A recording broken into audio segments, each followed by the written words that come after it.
Qala rabbi shrah li sadri wa yassir li amri wahlul 'uqdatam min lisani yafqahu qawli.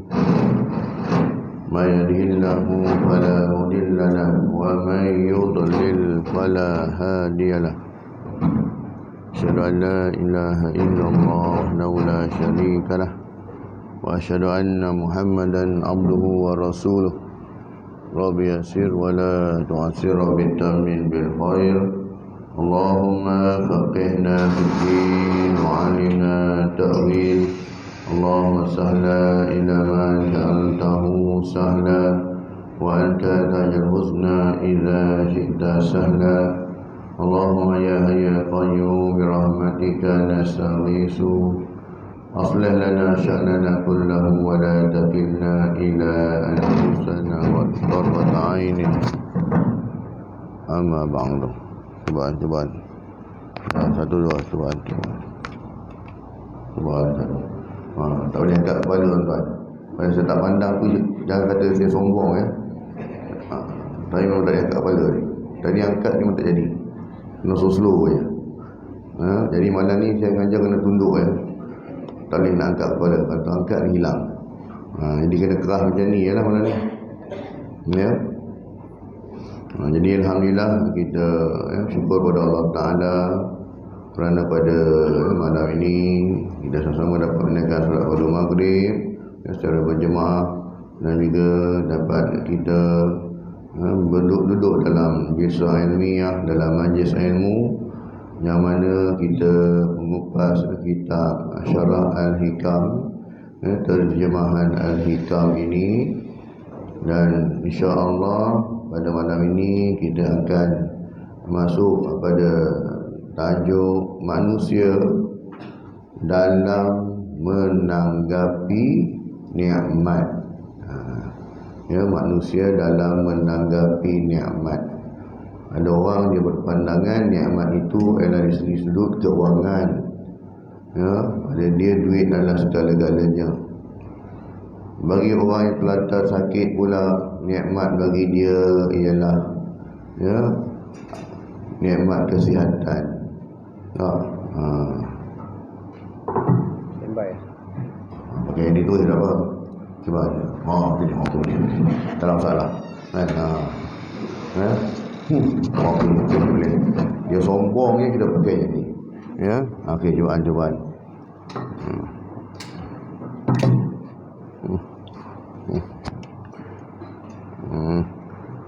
Kan? Action sangat. Nak kat pada sikit pun tak boleh. Pakai yang ni. Ya. Jadi ada orang dia menganggap bahawa rezeki ataupun nikmat itu di sudut kewangan. Ada yang menganggap nikmat itu nikmat kesihatan. Sebab dia dah lama sakit, tiba-tiba dia tengok orang yang sihat, makanya dia kata, ya Allah, kalau aku dapat berjalan sikit pun jadi. Bayangkan tuan-tuan, orang yang lumpuh, yang paralyzed, yang jalan pun dia pergi, kena berlatih berjalan tu, angkat sikit-sikit. Hari ni dapat berapa langkah? Hari ni dapat 3 langkah. Alhamdulillah, kira besar nikmat. Dan tu dapat 3 langkah kan. Cuba dia tengok orang ni berlari ke tak? Tu. Jadi dalam penarifan nikmat itu berbeza-beza bagi setiap orang. Ada orang kata gaji tu nikmat dia lah. Hari ni gaji kan. Seronok dia hari ni gaji dah. Esok dia tengok cek akaun lagi. Bayar duit kereta, bayar duit rumah, bayar duit esok bayar bis sini gerubah. Tinggallah 200 nak bertahan hingga 24 bulan akan datang. Ya Allah dah. Okey, kita tengok pada apa yang dikatakan di barang ini. Wa anna an-nasa fi dhalika ala thalathati aqsamin. Ghafilun munhamikun fi ghaflatihi qawiyat dairatu hissihi wa antamasat hadratal qudsihi wa nadarat ihsana minal makhluqina wa lam yashhaduhu min rabbil alamin imma i'tiqadan fasyirkuhu jaliyun, wa imma istidadan fasyirkuhu khafiyun.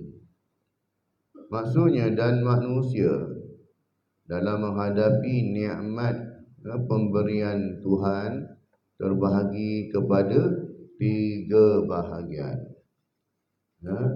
Jadi manusia ni dalam menerima nikmat Tuhan ini ada 3. Yang pertamanya, orang yang lalai terhadap Tuhan dan sangat memuncak kelalaiannya. Orang ini sangat kuat jiwa lahiriahnya, sangat terpengaruh oleh panca inderanya, hingga padam sama sekali jiwa rohaninya, kesucian jiwanya. Maka ia melihat bantuan kebaikan itu hanya semata-mata dari sesama makhluk, dan sama sekali tidak melihat dari Allah SWT, Tuhan Rabbul Alamin. Ini orang yang pertama punya, dia punya perangai dia. Ya, bila mana dia dapat nikmat harta, nikmat kesihatan, nikmat semua nikmat dunia ni, ya, maka pada dia, iyalah, aku kaya pun sebab aku kerja kan. Aku kaya pun sebab aku berusaha. Sebab tu aku jaya. Kan? Bukan pasal Tuhan. Sebab aku memang rajin, aku berusaha. Aku daripada kecil lagi kedai aku, usaha-usaha tu sampai di restoran, buka sampai ada cawangan semua, franchise semua dah. Sebab aku usaha. Ni. Jadi dia tak tengok yang dia dapat itu dari Tuhan, tapi dia tengok daripada bantuan itu dia sama makhluk lah ni. Dia perasan diri dia yang didapat semua ni sebab dia, bukan sebab Tuhan, ya. Ni orang yang lalai terhadap Tuhan dan sangat memuncak kelalaiannya. Ni kata apa yang dia dapat sebab atas usaha dia, bukan sebab lain. Aku kalau aku tak kerja, tak adalah duit. Siapa nak bagi korang makan ni, kan? Kalau aku tak kerja. Jadi dia percaya bahawasanya dengan cara itu maka dia akan dapat nikmat. Yang demikian ini berupa i'tiqad, keyakinan. Maka syiriknya jelas. Sebab dia menolak atas kuasa Allah SWT. Dia menetapkan dia yang punca rezekinya itu. Dia yang punca. Sebab apa? Dia boleh percaya, bukan orang lain. Ya. Ini betul jelas. Maka syiriknya jelas. Atau sekadar dianggap sebagai sebab, yang andaikan tidak ada sebab itu, tidak terjadi itu kurnia, maka ini syirik juga, tetapi samar. Ya. Sebenarnya usaha dia tu, yang dia dapat nikmat rezeki, kesenangan semua, asbab. Dengan sebab dia rajin berusaha itu, maka asbabnya Allah Ta'ala bagi dia kurnia rezeki. Dengan asbab dia makan ubat itu, maka Allah Ta'ala kurniakan dia kesihatan. Jadi itu asbabnya. Usaha kita semua ni dah. Tapi dia menolak. Ya, sebenarnya ni dia kata tak, aku yang buat, bukan Tuhan lah. Ya. Mereka ini, jika ditanya, siapakah yang memberi kepadamu? Jawabnya Allah. Tetapi andaikan tidak ada fulan itu, tentu tidak ada pemberian atau kurnia ini. Ya, kalau tanya betul, dia kata rezeki itu Allah yang bagi. Tapi kalau dia ni tak ada, kalau aku tak ada kerja, mari celah mana rezeki ni? Mari celah mana rezeki ni kalau aku tak ada usaha, tak kerja dah. Kalau aku tak makan ubat ni, celah mana nak sihat? Memang betul, dari sisi disiplin kita kena makan ubat. Tapi jangan kita meletakkan ubat itu sebagai kedudukan yang melebihi Allah lah. Kalau tak makan ini, makanya kan tak sembuh pun tak. Kan kita tetap usaha itu. Dia asbab yang memberi kesembuhan Allah Subhanahu Wa Taala. Ya, bukan ubat tu bagi sembuh pun. Ya, ini hikmah yang ke-287. Hikmah yang ke-288. وصاحب حقيقة غاب عن الخلق بشهود الملك الحق وفانية عن الأسباب بشهود مسبب الأسباب فهو عبد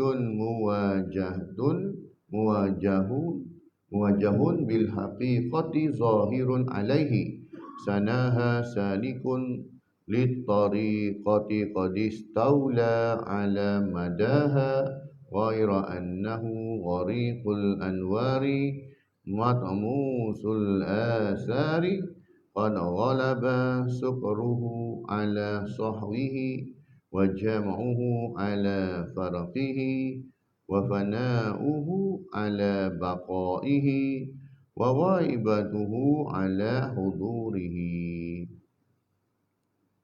Artinya orang yang hakikat yang telah melupakan makhluk dan terus melihat Allah Raja yang hak dan lupa dari sebab musabab kerana teringat kepada yang menentukan sebab dan menjadikannya. Orang ini sebagai hamba yang menghadapi hakikat yang nyata baginya, terang cahayanya, dan sedang berjalan pada jalannya, telah sampai pada puncaknya, hanya ia sedang tenggelam dalam alam cahaya, sehingga tidak kelihatan bekas-bekas makhluk. Lebih banyak lupanya terhadap alam daripada ingatannya, dan bertemunya pada Allah dari renggangnya, dan lenyaplah dirinya dari tetapnya perasaannya, dan lupanya terhadap makhluk daripada ingatannya pada mereka. Orang yang hakikat, yang meletakkan tadi, dia kata, yang 287 tadi, dia kata, kalau aku tak usaha, mana datang rezeki? Ni, dia kata macam tu. Kalau aku tak akan buat, mana datang sembuh? Maksudnya, dia meletakkan sebab dulu, baru datang hasil. Baru datang hasilnya itu. Tapi orang yang kedua ni pula tak. Dia letak Allah dulu. Yang menyembuhkan Allah, yang beri rezeki semua Allah. Kemudian baru datang sebab. Ya. Macam kita lah.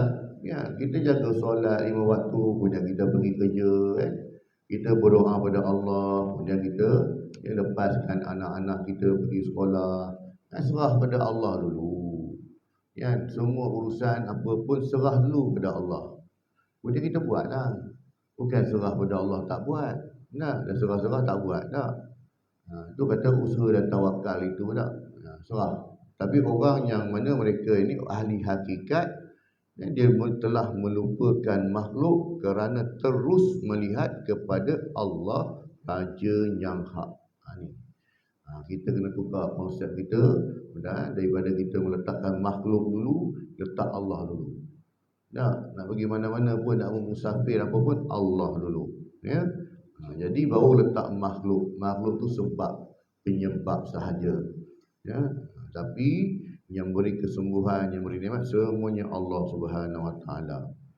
Sebab tu tadi disebut, ya, manusia ni kalau dalam memberi tanggapan rezeki ini, ya, makanya dia mengatakan bahawasanya bahawa rezeki itu dia tanggapannya berbeza-beza tak. Ada orang yang mana dia meletakkan rezeki itu hanya dalam bentuk kewangan, ya, dan ada orang yang mana dia meletakkan rezeki itu dalam bentuk kesihatan. Ada orang yang meletakkan rezeki nikmat lah, dia sebut nikmat. Nikmat itu dalam bentuk masa. Sebab ada orang memang tak ada masa langsung. Ya, sempat tidur berapa jam. Bila dia bangun balik, dia tetap bekerja, sibuk sana sibuk sini tak. Ya, contoh penceramah lah. Ya, sibuk sana, lepas kuliah sini pula. Habis ni sana pula, petang di sini pula. Kan? Dia bila kuliah subuh, pergi kuliah duha, lepas kuliah duha pula, kuliah sebelum zuhur pula, lepas kuliah zuhur pula, kan? Kuliah ni sebelum asar pula, lepas kuliah asar pula. Kan? Malam kuliah maghrib pula, lepas kuliah maghrib isyak ada tazkirah sikit. Kena bulan Ramadan yang full lah jadual. Tak? Ya, masa pun tak ada. Ya, masa pun tak ada. Ada orang kata rezeki tak? Dia kata rezeki. Sebab tu apa beza dia antara pendapatan kita bagi gaji dengan rezeki? Kan? Ada orang tengok macam hari ni gaji kan, maka dia kata, wah ini segala-galanya lah ni kan. Dengan adanya duit kan, asal barang jadi duit. Kalau tak ada wang, macam mana kita nak gerak kan? Semuanya perlukan. Orang kata apa tak? Wang bukan segala-galanya, tetapi segala-galanya memerlukan wang.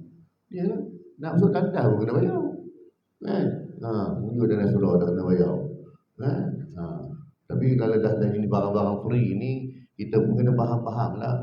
Janganlah kita expect tinggi sangat, ada barang benda free kan. Jadi sebab tu, dia gaji ni, dia diperolehi dengan cara kita bekerja. Dapat gaji. Dan macam lepas tu saya cerita dah, yang kisah Imam Syafi'i dengan Imam Malik tu, yang buah anggur tu kan. Tak tahu kat sini ke kat masjid mana pun lupa lah. Ya? Tapi rezeki tu dia diperolehi dengan cara dengan penuh keimanan. Kita beriman dengan, kita yakin dengan rezeki Allah. Kalau gaji kita kena bekerja, baru dapat gaji kena usaha. Tapi rezeki dia ialah dengan cara beriman. Jadi pandangan Imam Syafi'i, saya cerita betul-betul dah Imam Syafi'i dengan Imam Malik ni. Saya cerita belum? Yang pasal buah anggur belum kan? Okey, macam tu lah. Satu ketika Imam Syafi'i, Imam Malik ni kata apa? Kita ni kalau kita beriman, bertawakal pada Allah, rezeki tu datang pada kita. Maka Imam Syafi'i dia tak setuju dengan pandangan ni. Sebab dia kata, takkan duduk saja rezeki mari tak? Tak, bukan duduk saja. Kita yakin pada Allah, rezeki itu akan datang. Beriman pada Allah. Sebab Imam Malik kan dia mengajar. Dia sibuk mengajar saja tak? Jadi rezeki itu kadang-kadang ada lah orang bawa-bawa. Macam dulu-dulu lah tu guru bila mengajar, anak murid hantar pisang standan, kalau musim durian hantar durian. Anak murid kadang-kadang datang awal, tolong angkatkan air daripada perigi tak? Ni tunggu aku nak mandi. Jadi datang awal-awal. Sebab tu guru dia sibuk tak? Tu. Jadi konsep ini dipegang oleh Imam Malik. Jadi Imam Syafi'i dia tak setuju sebab dia kata kita kena kerja. Baru datanglah rezeki tu, baru datang duit tu. Tak kerja mana datang. Maka tak apalah, dia tak setuju dengan pandangan Imam Malik. Tapi tak adalah dia menghina Imam Malik pula. Apa punya tu guru ni kan, pada pula cakap macam tu lagi, menyebabkan orang malas lah apa semua. Tak ada dia kata macam tu. Jadi dia pun dah habis dia pun balik lah. Jadi dalam perjalanan dia balik, dia nampak dia lalu satu kebun anggur. Doktor kalau kat negara Arab pun, baik orang putih ke negara Arab, dalam musim anggur kan buahnya dekat tu kan, ya Allah, meriah tu. Kita kena anggur hitam, anggur merah, anggur yang besar-besar kan. Sini berapa satu kotak kan. Mana petik kan. Saya punya geram dulu makan dengan mulut tak ambil dengan tangan. Geram je pasal nak tunjuk ke orang. Nasib baik masa tu handphone cuma 3 sekupang kan. Nokia 3 sekupang, mana ada kamera. Betul tak? Jadinya tak ada bukti lah. Kalau tidak kena dah. Kalau pergi lagi sekali buat macam tu, geram tu. Ya dah. Nak dapat buah anggur lagi pergi supermarket. Dalam kotak tu kan. Sikit pula tu. Sana tu, ya Allah, meriah betul. Memang dia ranum. Jadi itulah. Jadi ketika dia balik tu, dia nampak orang tengah, satu kumpulan orang sedang mengutip buah anggur. Dia pun tolonglah. Dia tolong petik sekali. Dia tolong petik. Maka dia pun habis petik dah selesai kerja. Maka tok kiri gadang tu pun bagi upah kat dia, ambil buah anggur ni. Sebab tolong aku tadi kan, dia tak bagi ni tapi dia bagi buah anggur. Makanya Imam Syafi'i pun dia terdetik dalam hati dia, tengok betul tak pandangan aku tadi, bila kita bekerja baru dapat upah. Jadi teori yang dia pegang tadi tu betul lah dia kata. Dengan cara demikian baru dapat upah. Tidak siapa nak bagi. Kalau aku lalu saja dah, tak ada orang nak bagi pun. Maka kena tolonglah, kena kerja. Atau berdasarkan teori yang dia rasa yakin betul ini pun, dia ambil buah anggur ni, dia bawa pergi balik rumah Imam Malik. Nak tunjukkan, bagi pandangan dia betul. Dia pun bagi salam, Assalamualaikum, hai tuan guru aku. Ni aku nak tunjukkan lah, bahawa pandangan aku tadi itu betul lah. Tengok ni. Kan, tadi kan aku cakap, kalau kita nak dapat rezeki, nak dapat duit, kita kena kerja. Saya bekerja tadi, saya tolong dia orang. Kemudian dia orang bagi upah buah anggur ni lah. Ambil tuan guru rasa, tengok. Manis tak manis. Buah anggur yang saya bawa ni. Maka Imam Malik pun ambil. Dia makan. Kemudian dia pun kata, pandangan aku pun betul.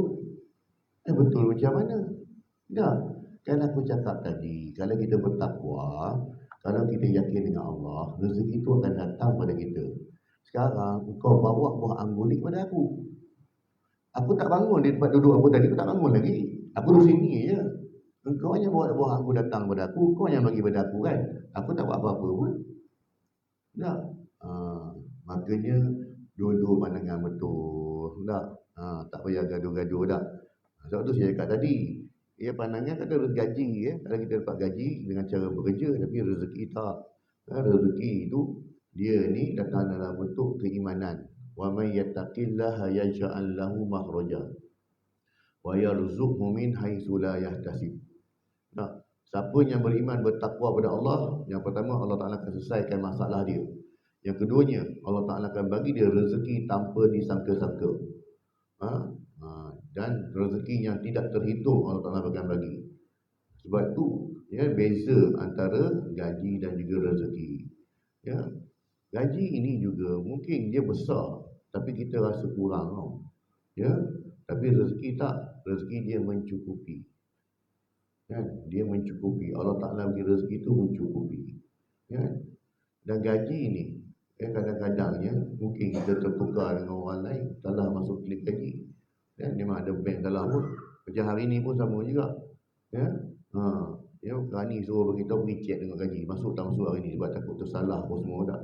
Tetapi rezeki tak pernah salah. Rezeki itu tak pernah salah lah. Itu beza je lah. Antara gaji dengan rezeki ni. Sebab itulah rezeki ni dia datang, kalau gaji datang bentuk yang besar, tapi rezeki datang dalam bentuk mencukupi tak.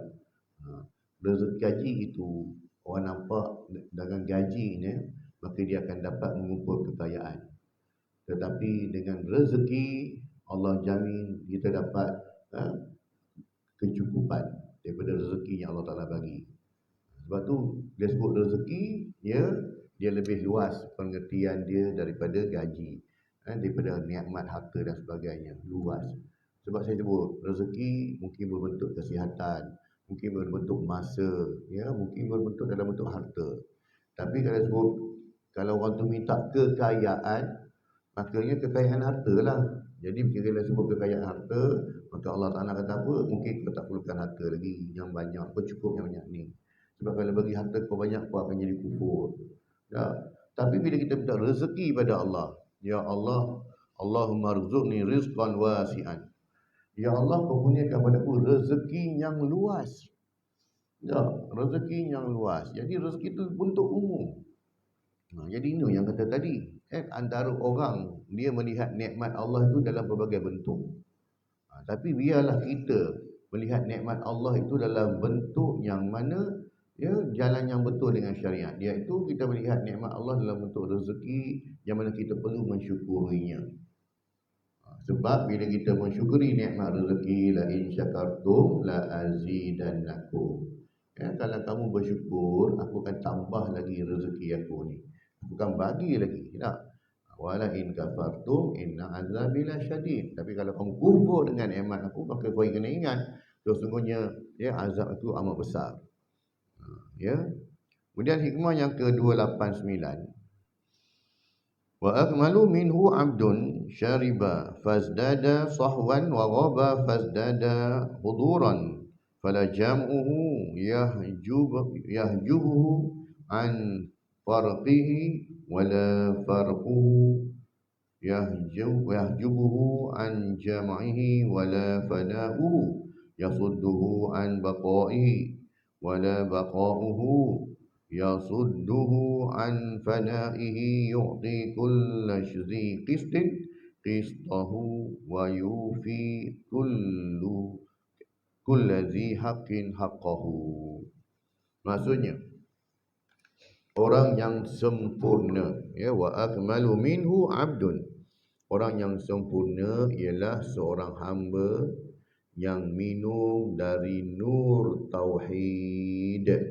Maka ia bertambah kesedarannya dan lenyap dari melihat sesuatu selain Allah. Kemudian bertambah dekatnya, maka dekatnya kepada Allah tidak mempengaruhi menutup pisahnya. Demikian pula pisahnya tidak menutupi dekatnya. Fanaknya dari makhluk tidak menghalangi tetap ingatannya. Demikian ingatannya kepada makhluk tidak merintangi fanaknya, dapat menempatkan segala sesuatu pada tempatnya dan memberi pada tiap suatu haknya. Orang yang mana bila mana dia yakin bahawa nikmat itu minum dari nur tauhid. Apa tauhid? Tentang akidah lah. Dia yakin semuanya datang dari Allah Subhanahu Wa Taala. Sekiranya orang menghalang dia daripada mendapatkan sesuatu nikmat, maka dia kata ini Allah dah tentukan.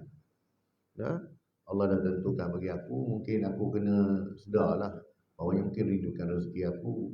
Mungkin tak. Jadi kalau dia dapat nikmat tersebut, maka dia kata ini Allah Ta'ala bagi, so aku gunakan ataupun salurkan dengan cara yang betul.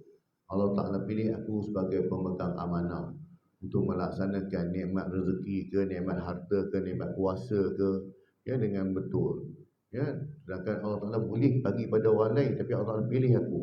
Jadi disebabkan ini satu amanah, aku kena laksanakan. Amanah itu bukan hanya berbentuk kuasa sahaja, tapi nikmat rezeki, wang harta kita. Sebab itu akan dipersoalkan di akhirat esok, di mana kamu belanjakan harta kamu. Bukan Allah Ta'ala nak menyibuk, tapi Allah nak tanya, rezeki yang aku bagi itu aku punya tau. Aku bagi pada kau, suruh gunakan untuk benda yang baik.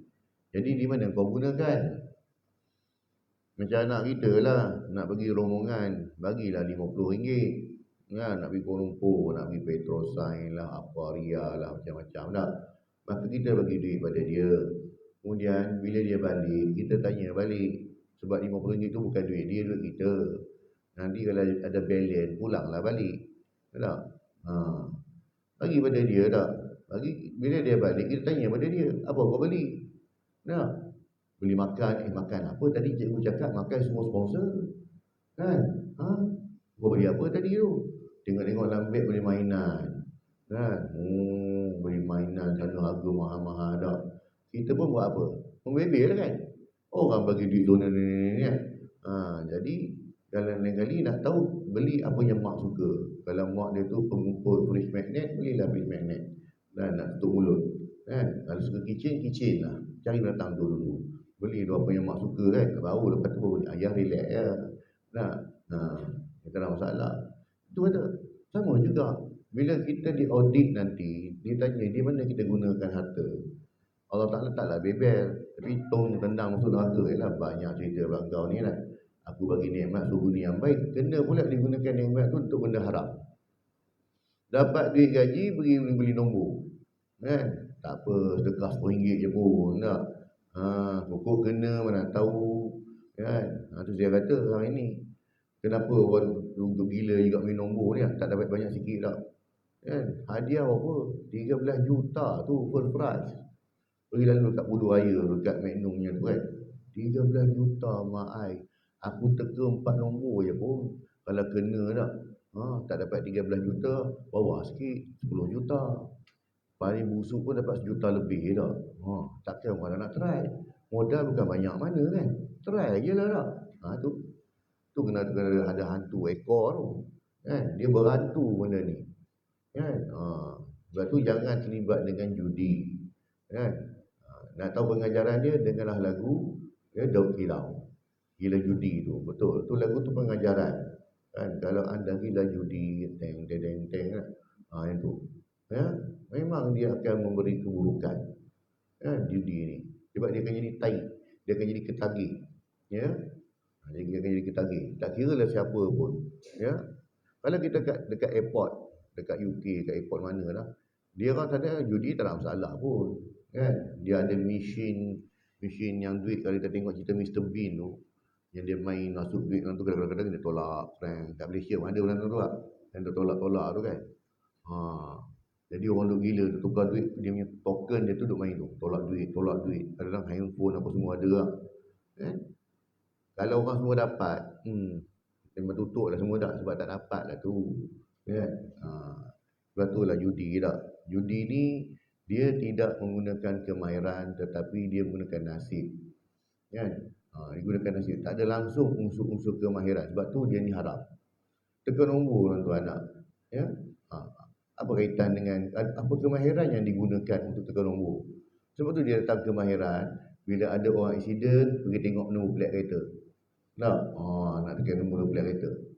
Kan? Kalau percaya dengan benda syirik pula, kalau kura-kura melintas jalan, tunggu dia habis berjalan, bagi angkat pukul, tengok nombor apa kat belakang, dalam atas perut kura-kura tu. Tak? Nak best lagi, siap pergi ke kubur.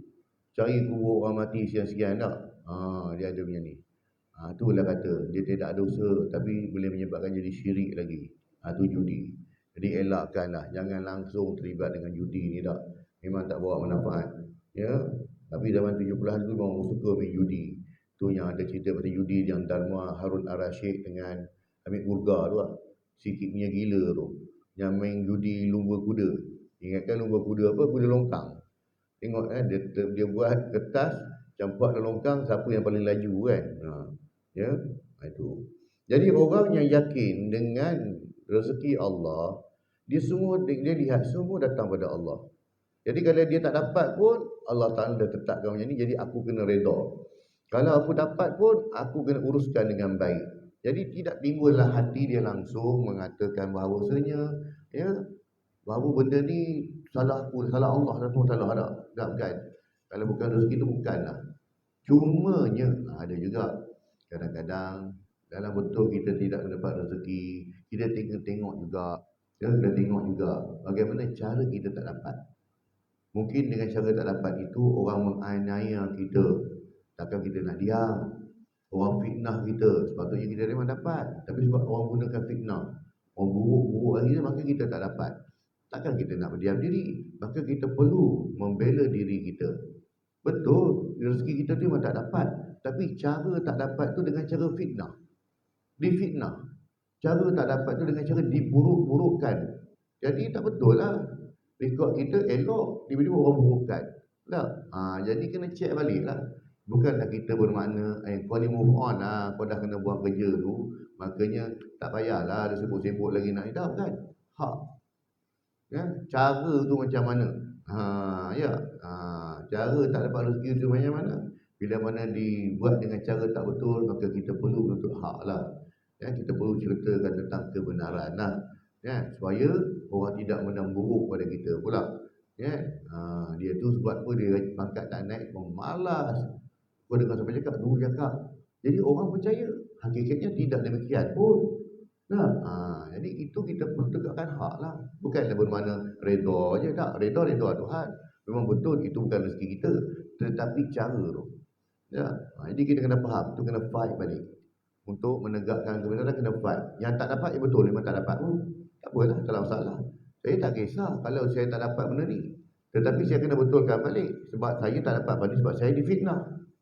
Saya tak dapat benda ni sebab saya ni telah diburuk-burukkan. Takkan saya nak diam. Jadi kita kena pergilah tu. Jangan lalu membaris sangat.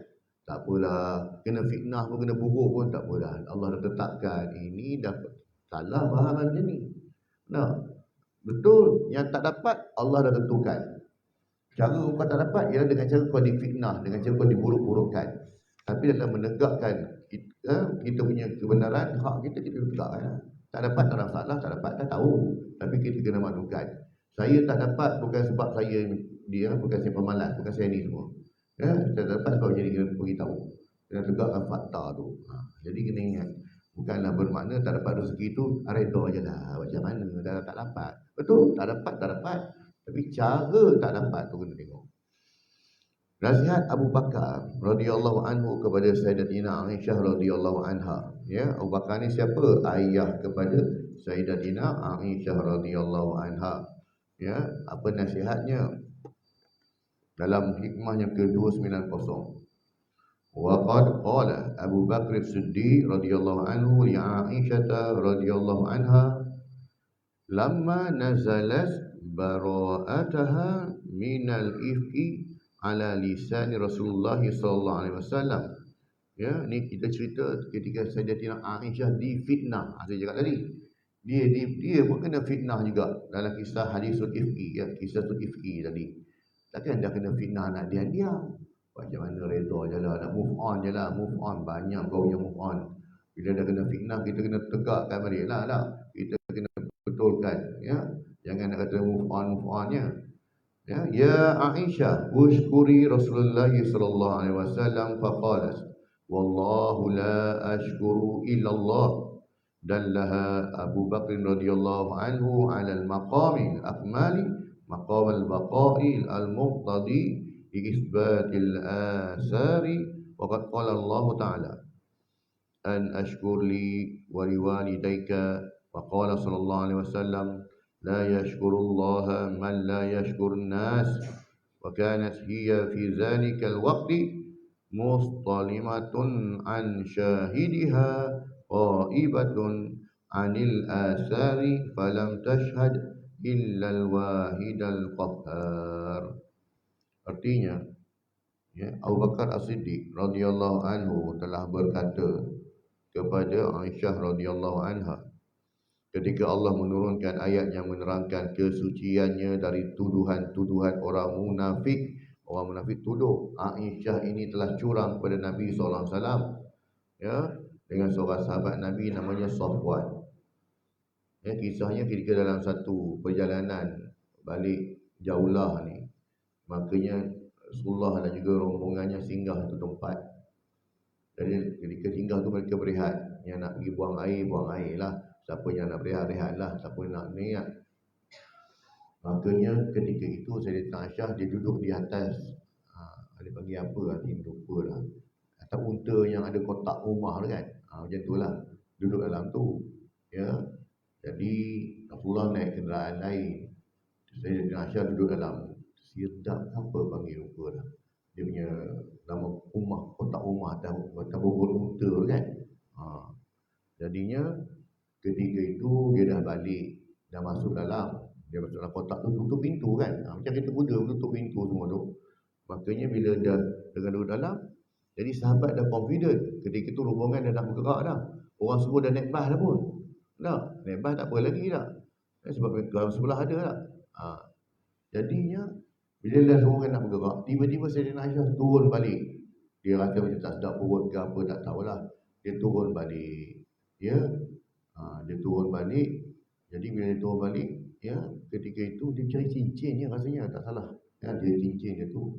Bila dia turun dia cari tu, rombongan tu tak sedar yang dia tak ada dalam kotak rumah unta kan, dalam kotak tu tak ada. Dia tak sedar sebab dah tutup. Dia cari, dia ingatkan, dia pun ingat rombongan belum nak bergerak lagi. Ya.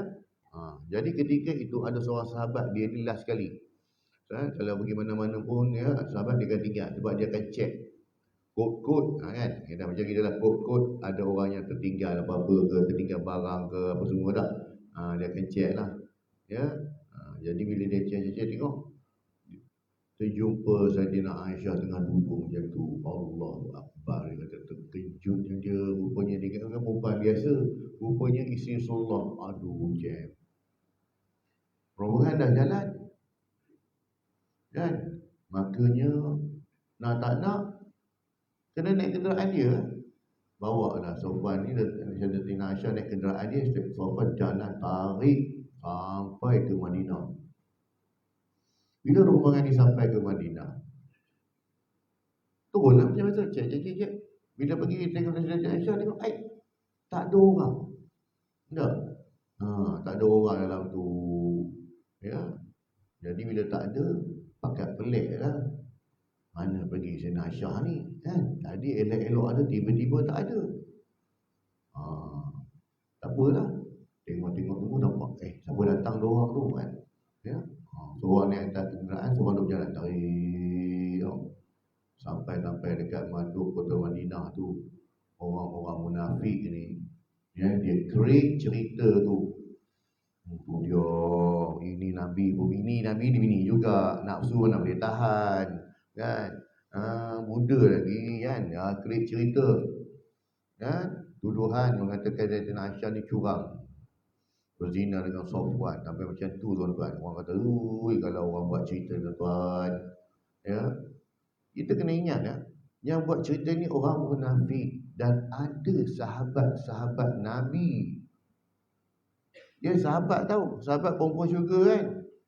Sahabat-sahabat Nabi yang percaya. Tu kata, itu zaman Nabi tuan-tuan ya. Ni zaman kita ni agak-agak macam mana ni ya. Ya.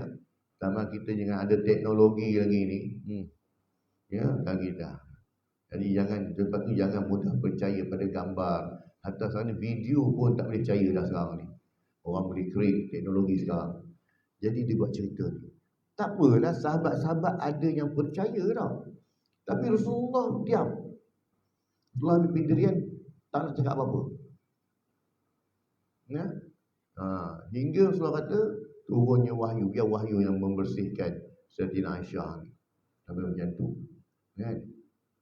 Tunggu tak turun, tunggu tak turun. Aduh, lama tak tunggu. Tak tahu tempoh tu berapa lama tak pasti ya. Sampai Sayyidatina Aisyah jatuh sakit. Sampai dia demam. Kan? Jadi, sepanjang peristiwa tersebut, Sayyidatina Aisyah duduk dengan Abu Bakar. Dia pun tak boleh cakap apa. Sebab benda ni terang-terang semua orang nampak dia masuk ke Madinah dengan Safwan. Nak kata apa lagi dah? Tak boleh cakap apa lagi dah. Kan? Dia terang pun tak guna. Alasan konon tertinggal tu, tertinggal ni. Padahal kau diri yang pengejantan tu guna alasan ni ya. Tak boleh kata apa. Sampai dia jatuh sakit. Kemudian Rasulullah pun ya, sebab Rasulullah tak cakap apa-apa. Sebab tersebar benda ni, orang munafik ni, orang jahat ni, dia punya peranan cepat dia pergi viralkan benda ni, viral sampai tak boleh kata apa dah. Sampai Rasulullah pun tak boleh nak kata apa sebab orang tak cakap depan Nabi, tapi orang cakap belakang tak. Dia kata Rasulullah utusan Allah kalau betul isi itu betul, takkanlah tak turun apa-apa.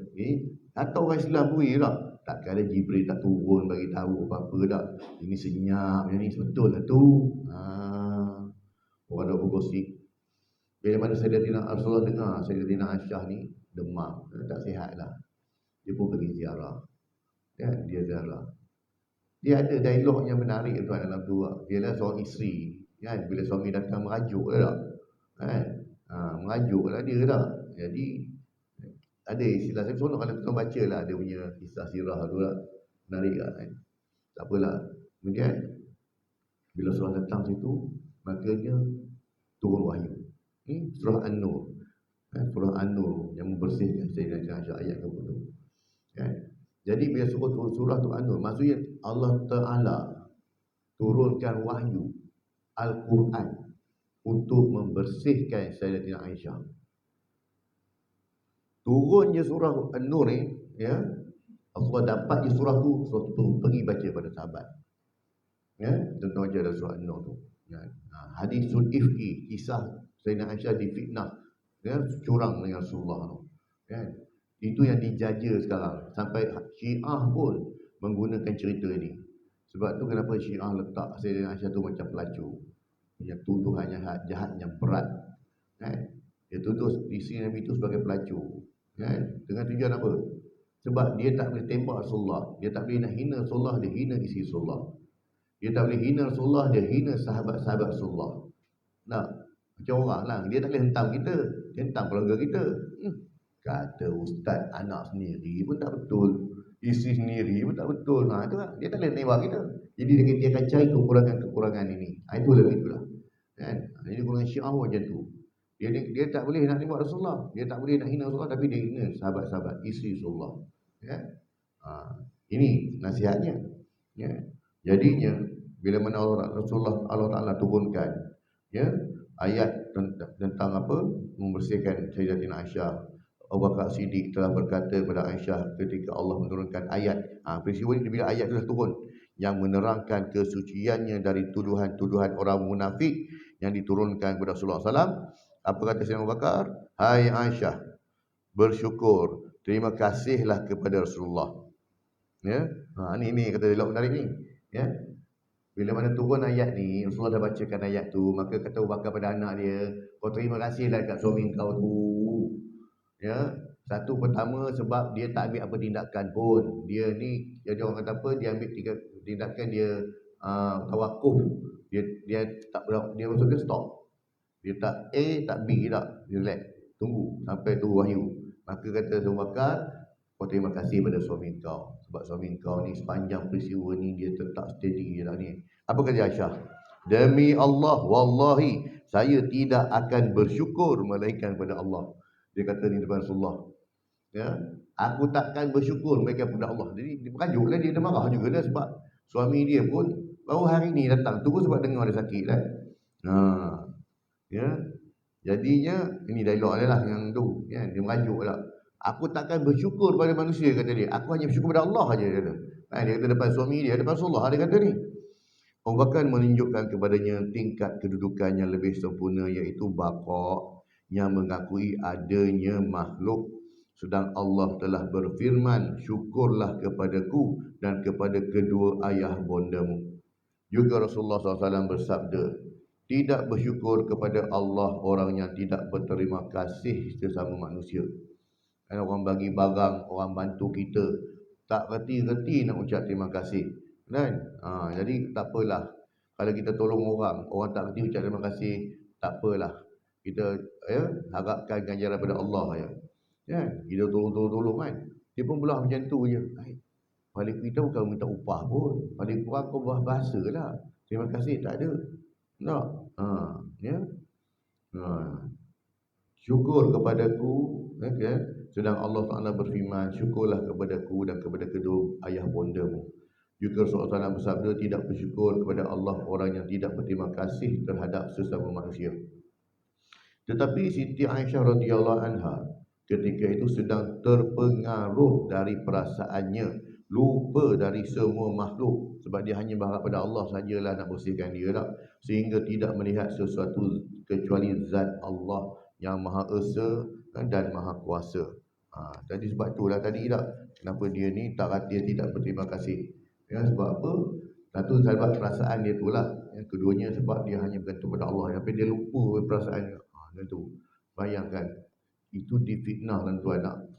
Kalau kita difitnah macam mana tak? Itu isi Nabi difitnah pun macam tu ya. Hikmah yang ke-291. Wa qala radhiyallahu anhu lamma su'ila an qawlihi sallallahu alaihi wasallam wa ju'ilat qurratu aini fi sholati. Qurratul aini kinayatun an ghayatil farahi wa sururi wal ladzati fa ka'annahu yaqul wa ju'ilat ghayatu farahi wa sururi fi sholati limusyahadati rabbi fiha. Hal zalika khasun bihi aw li ghairihi min ummatihi minhu hirbun wa nasibun? Fa ajaba inna qurratul ainin bi syuhuri ala qadri al ma'rifati bil mashhudi far rasulu salawatullah alaihi wasallam laisa ma'rifahu ghairi ka ma'rifati wa laisa qurratu ainin ka qurratihi wa innama qulna inna qurrata ainihi fi salatihi bi syuhudihi jalala mashhudihi li'annahu qad asyara ila dhalika bi qawlihi fi salati wa lam yaqul bis salah idh huwa salawatullahi alaihi wassalamu la taqarru ainuhu bi ghairi rabbih wa kaifa wa huwa yadullu ala hadzal maqami wa ya'muru bihi man siwahu bi qawlihi sallallahu alaihi wasallam a'budullah ka'annaka tarahu wa muhalun an yarahu wa yashhada ma'ahu siwahu fa inna qala qailun qad takunu qurratul aini bis salati li'annaha fadlun minallahi wa barizatun minallahi fa kaifa la yafrahu biha wa kaifa la takunu qurratu aini biha wa qad qala subhanahu wa ta'ala qul bi fadlillahi wa bi rahmatihi wa bidzalika falyafrahu al-ayah. Fa'lam anna al-ayata qad awma'at ila al-jawabi liman tadabbara sirran khitabi idh qala wa bidzalika falyafrahu wa ma qala wa bidzalika fafrah Ya Muhammad, qul lahum wal yafrahu bil ihsani wa tafaddali wal yakun farahaka anta bil mutafaddali kama qala fil ayah al-ukhra qulillahu thumma dharhum fi haudihim yal'abun. Artinya ketika Ibn Atha'illah ditanya tentang sabda Nabi SAW, dan telah diberi oleh Allah kepuasanku dalam sembahyang, apakah itu khusus untuk Rasulullah sendiri atau juga umatnya dapat bahagian? Jawabnya, ini jawab Ibn Atha'illah ini, sesungguhnya kesenangan melihat kebesaran Jalalullahu, yakni Allah Ta'ala, itu menurut kadar kekuatan ma'rifahnya tentang apa yang dilihatnya itu. Sedang makrifat Rasulullah SAW tidak dapat disamakan dengan makrifat lain-lainnya.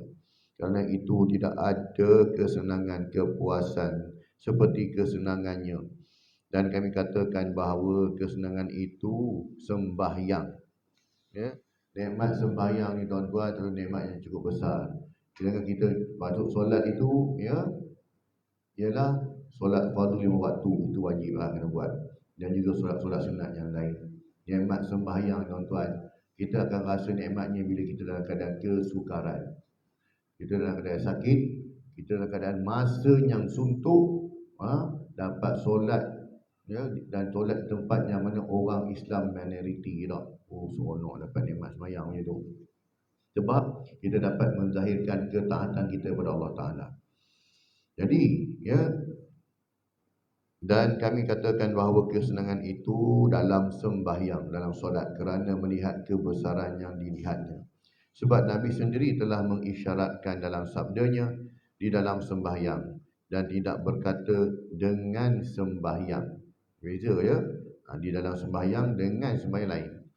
Sebab Nabi SAW tidak akan puas senang hati selain kepada Tuhannya. Bagaimana tidak demikian? Padahal ia sendiri menganjurkan untuk mencapai tingkat itu dalam sabdanya, sembahlah Allah, ubudullaha ka'annaka tarahu, sembahlah Allah seakan-akan engkau melihat kepadanya. Dan mustahil jika melihat Allah dan melihat lain-lainnya di samping Allah.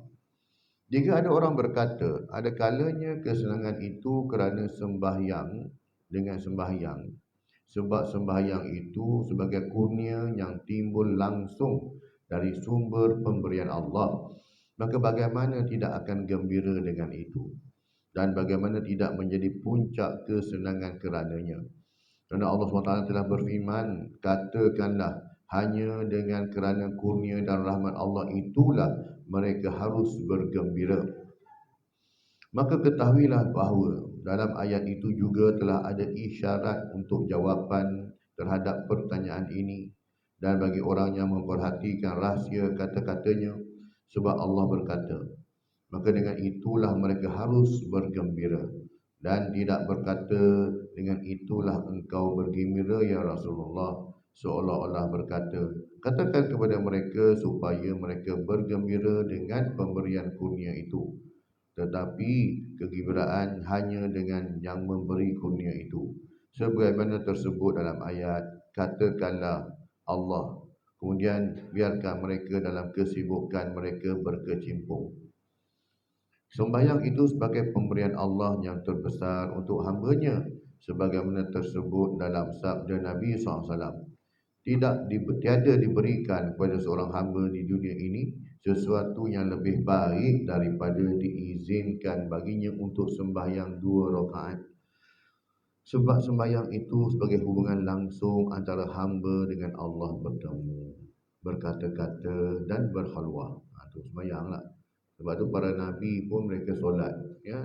Sebelum mereka minta apa-apa, sembahyang dulu. Dalam suratul Fatihah pun kita sebut, Iyyaka na'budu wa iyyaka nasta'in.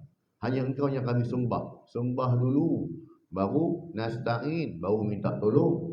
Bukan minta tolong dulu baru sembah. Kan? Kita sembah Allah Ta'ala dulu, kita beri ibadah kepada Allah, kemudian kita baru minta tolong. Itu syarat dia. Bukan minta tolong dulu baru sembahyang, kan? Sebab sembahyang itu sebagai hubungan antara hamba dengan tu Allah, bertemu, berkata-kata dan berkhalwat. Di situlah seorang menyatakan kehambaan, kerendahan, kehinaan, hajat dan keperluannya. Sebab tu hari ini kita berbeza dengan cara Nabi memahami, dengan cara Nabi beribadat. Contoh apa tuan-tuan? Bila anak nak periksa, baru nak buat solat hajat. Ya. Bila kita ada keperluan apa-apa, serba salah, nak pilih A ke nak pilih B, baru kita buat istikharah kan. Baru kita. Bila nak jadi, baru kita nak sembahyang. Bila jadi ini, baru kita nak, betul tak? Itu salah konsep kita tu. Sebab tu kita ni tak sama lah. Sebab tu yang kita compare dengan Rasulullah, kita nak compare kita dengan sahabat pun. Sebab mereka menjadikan sembahyang itu baru lepas minta hajat. Sebab tu Rasulullah sembahyang, tahajud tu tak tinggal lah. Banyak buat solat sunat, banyak lah. Di samping solat fardu. Sebab tu lah. Ya? Sebab Rasulullah menjadikan sembahyang itu sebagai benda rutin, memang dia kena buat. Daripada situ baru dia minta pada Allah. Kita pula, kita minta dulu bersebab. Sebab ada hajat tertentu baru dah buat solat. Tak ada keperluan, tak ada buat lah.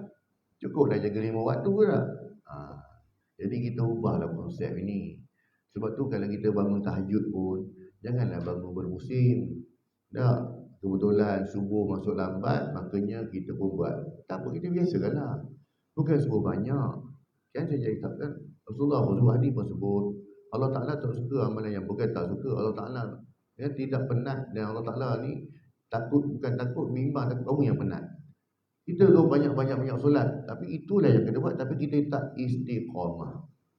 Biarlah solat sunat 2 rakaat pun, agak-agak kalau tak boleh nak sembahyang berdiri, sembahyang duduk pun boleh. Sebab sembahyang sunat ni boleh sembahyang duduk kan. Tak ada masalah lah, kata malas nak berdiri lah, duduk dah terkursi, sembahyang lah terkursi pun. Tak? Ya, walaupun kita sihat kan, boleh sembahyang duduk. Tapi kalau solat fardu, kena berdiri lah sebab sihat. Kan? Jadi kita kena faham, minded kita kena tukar.